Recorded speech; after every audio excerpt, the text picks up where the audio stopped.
বক্তব্য না নিয়ে ঋতব্রত বন্দ্যোপাধ্যায় তিনি থাকছেন সেই স্পিকারের সেই সিদ্ধান্তে হস্তক্ষেপ করলো না, কোনো ইন্টারিম রায় দিল না। দেখুন, বিরোধী দলনেতা নির্বাচন নিয়ে বিস্তর জল ঢলা হয়েছে আমরা দেখতে পেয়েছি। এমনও অভিযোগ আসছিল যে তাদেরকে রুম দেওয়া হচ্ছিল না। পরবর্তীতে ভালো তৃণমূল তৈরি হয়ে খারাপ তৃণমূলকে দূরে সরিয়ে দিয়ে নাকি একটা ব্লক তৈরি করেছিল। এটা নিয়ে কোর্ট পর্যন্ত গিয়েছে। কোর্ট এখনো কোনো এই বিষয়ে স্টে দেয়নি। অর্থাৎ সেই ঋতব্রত বাবু এখন বিরোধী দলনেতা হিসাবে ভূমিকা পালন করছে। তখন আমরা অনেক আগে বলে এসেছি, যখন বিজেপি ক্ষমতায় আসবে তখনও বলেছি, আজকেও বলছি, বিজেপি তৃণমূল একে অপরের পরিপূরক। বিজেপি তার মনের মতো বিরোধী দলকে তৈরি করে রাখতে চাইছে, এর থেকে বেশি কিছু নয়। আমরা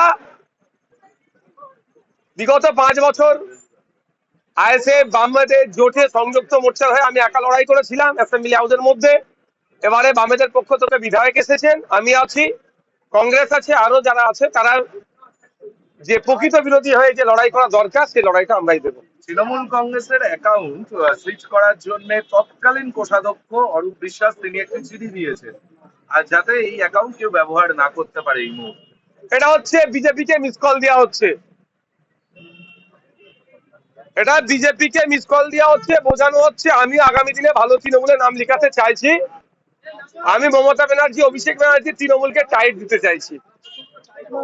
যে কাণ্ড ঘটিয়েছে সারা বিশ্বের দরবারে আমাদের মাথা হেট করে দিয়েছিল, বেশিকে নিয়ে এসে যে অস্থিরতার পরিবেশ তৈরি করেছিল, সেটার থেকে বাঁচার জন্য একটা রাস্তা, একটা মাধ্যম, একটা মাত্র। এবং অরূপ বিশ্বাস 3-3বার হাজিরা এড়িয়ে গেলেন। এই চিঠিটি গতকাল প্রকাশ্যে এলো এবং আজকে তিনি হাজিরা দিতে গেলেন। আমি তো আপনার প্রশ্ন করার আগেই তো আমি বললাম, এটা যেভাবে ভালো তৃণমূল খারাপ তৃণমূলে বাছাই হচ্ছে, মনে হচ্ছে যেন 90% তৃণমূল ভালো ছিল, 10% খারাপ ছিল। তাই 10% তৃণমূল খারাপ থাকার জন্য এত করে নির্বাচন করার কি দরকার ছিল? 90% ভালো ছিল, তারা তো অনেকে আগেই বিজেপিতে চলে। অনেক আছে, অনেক আছে, আস্তে আস্তে এক্সপোজ হবে ওগুলো। তৃণমূলের তরফ থেকে একটা দাবি করা হচ্ছে যে অরূপ বিশ্বাসকে তারা 5 তারিখে ট্রেজারারের পদ থেকে সরিয়ে দিয়েছে। অথচ অরূপ বিশ্বাস এই চিঠি লিখলেন 12ই জুন এবং 16ই জুন ব্যাংক সেটা অ্যাকসেপ্ট করবে। দেখুন, ব্যাপারটা হচ্ছে কে কবে করেছে না করেছে সেটা তো তৃণমূলের অভ্যন্তরীণ পলিসির ব্যাপার, আমি জানি না, সেটা প্রকাশ বলতেও পারবো না। ওই সরিয়ে থাকে তারা চ্যালেঞ্জে যাবে এর এগেইনস্টে।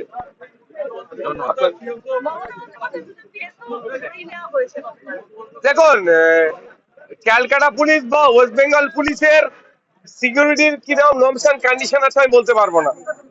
আমি কোর্টে লড়াই করে সেন্ট্রাল আর্মড ফোর্স নিয়ে ঘুরি, তাদের কিছু প্রোটোকলের মধ্যে আছে।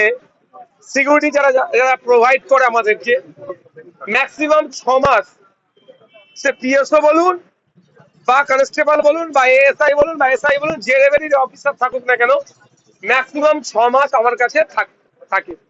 6 মাস পরে পরে চেঞ্জ হয়। আর এবার এক্ষেত্রে ওয়েস্ট বেঙ্গল পুলিশের ক্ষেত্রে কি প্রোটোকলের মধ্যে আছে সেটা আমি বলতে পারছি না, কিন্তু একজন পিএসএ চেঞ্জ করে দিয়েছে বলে এটা বিশাল কিছু হয়ে গেছে, এটা নিয়ে চর্চা আমি বেশি করতে চাই না।